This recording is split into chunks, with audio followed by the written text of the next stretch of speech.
This is the tragic story that few of us are familiar with. From this very spot, the last surviving members of a native tribe sadly leapt to their death. 265 years later, the site was the burial spot for the first person to ever be diagnosed with a disease that affects millions worldwide. In this video, I'll show you the sights and tell you the sad stories. Hey everybody, this is Colonel Carson with Family Tree Nuts, and recently we visited the site of this sorrowful and tragic event, and I wanted to share it with all of you. At Family Tree Nuts, we build family trees for clients that either don't know how, don't have the time, or don't want to pay those expensive membership fees that the online companies charge. We'd love to honor your ancestors for you.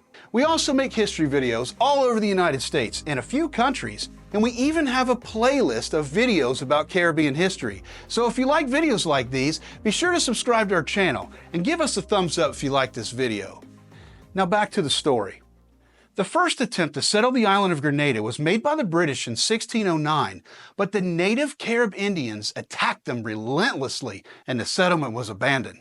17 years later, in 1626, the French attempted a settlement in Grenada, but they too were driven from the island.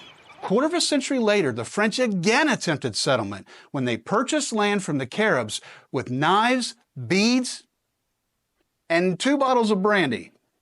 However, just a year later, in 1651, 200 French settlers began to be attacked by the Caribs, who intended to yet again drive them off the island. About 800 Carib warriors attacked the French fort, but their bow and arrows were no match for the French firearms and cannon. After wiping out hundreds in the initial attack, the French decided to end the conflict once and for all by wiping out the Caribs. Fighting persisted while the French drove the Caribs further and further back until they reached the northern tip of the island. Eventually, only 40 warriors were left alive. With the sea at their backs, they accepted their destiny of defeat. The remaining Carib Indians decided that they would not surrender and chose to leap from this cliff to their death on the rocks below. The French named the spot Le Morne des Sauteurs, which is translated in English to the Dreary Jumpers. The town that exists here today is named Sauteurs, or simply Jumpers. At the site of this event, St. Patrick's Catholic Church was built in 1721. The current building was built in 1840. In the rear of the church is an old cemetery that has a certain beauty of its own. One of the people buried here is Walter Clement Knoll, the first person to ever be diagnosed with sickle cell anemia.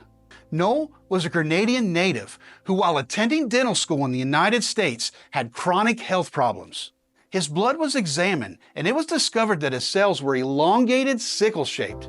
Knoll completed dental school and returned to Grenada to practice dentistry. He died 7 years after his diagnosis. It is estimated that 20 million people worldwide suffer from sickle cell disease.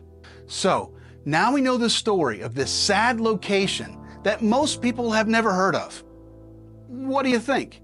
Did you know that these places existed? What are your thoughts about the events that happened here? Have you ever been here, or do you not plan to visit? We'd love to hear what you have to say in the comments below.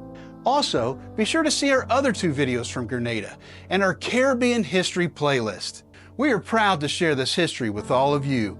And remember, Family Tree Nuts, let our nuts find the nuts in your family tree.